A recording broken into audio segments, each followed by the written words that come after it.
Scott Adams, the creator of Dilbert, has died at the age of 68.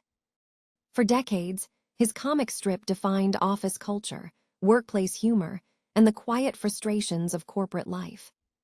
But the story of Scott Adams doesn't end with a punchline. It ends with questions about legacy, public speech, and how quickly a cultural icon can fall out of favor.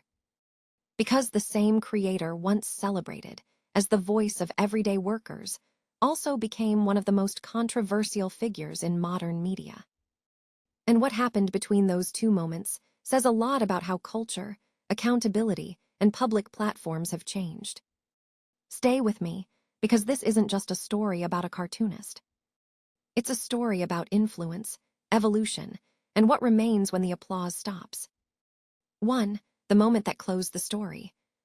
Scott Adams' death was announced publicly by his ex-wife, Shelley Miles, during an episode of Coffee with Scott Adams, the podcast he hosted for years.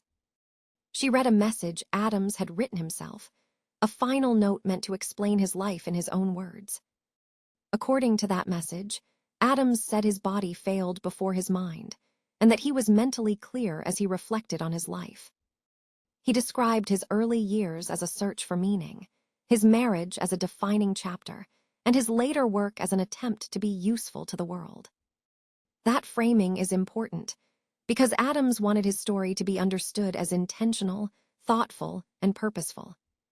But to understand why his death sparked such mixed reactions, we need to go back much further, to a time when his name meant something very different. And that takes us to a cubicle.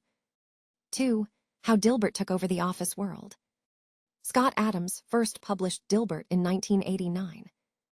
At the time, office culture wasn't widely represented in mainstream humor, especially not from the employee's point of view. Dilbert wasn't a superhero. He wasn't ambitious. He wasn't rebellious. He was just stuck. And that's why it worked. The comic captured everyday frustrations, pointless meetings, confusing management decisions, corporate jargon, and technology that promised efficiency but delivered stress. Adams later described his perspective as a cubicle-eye view, humor created by someone who was inside the system, not looking down on it. By the mid-1990s, Dilbert appeared in over 1,000 newspapers across dozens of countries.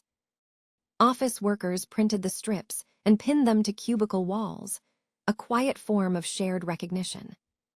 Not protest, not rebellion, just acknowledgement. And then something unusual happened. 3. A creator who listened too closely. Scott Adams was one of the first syndicated cartoonists to publish his work online. Even more notably, he included his email address at the bottom of his comic strip. Readers responded, constantly. According to Adams, many of his jokes came directly from emails sent by office workers describing their real experiences. That feedback loop turned Dilbert into something more than a comic. It became a collective voice, curated by one person, but fueled by many. This approach helped Dilbert explode in popularity. Books followed. Merchandise followed. A television series followed, winning an Emmy for its opening sequence. At its peak, Scott Adams was named one of the most interesting people of the year by People magazine. But success also created distance. And over time, the focus of Adams' work began to change. 4. From cartoonist to commentator. By the early 2000s, Adams began writing more nonfiction. Books about belief systems, about persuasion, about failure and success. He also became increasingly vocal about politics and media, especially online. This wasn't unusual. Many public figures expanded into commentary as platforms evolved. But Adams' style was distinct, confident, provocative, and often framed as pattern recognition rather than opinion. Supporters saw him as insightful. Critics saw him as increasingly divisive.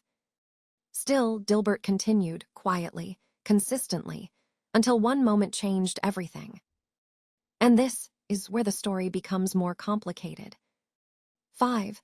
the 2023 controversy.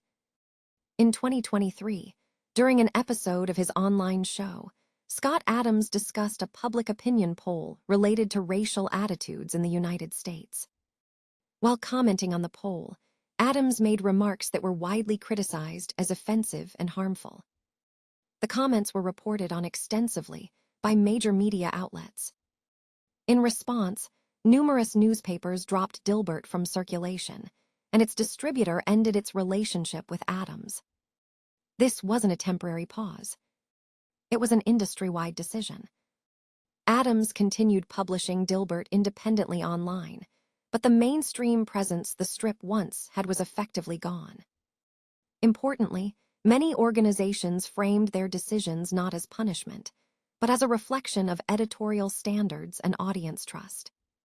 This distinction matters because it highlights a shift in how public platforms respond to speech.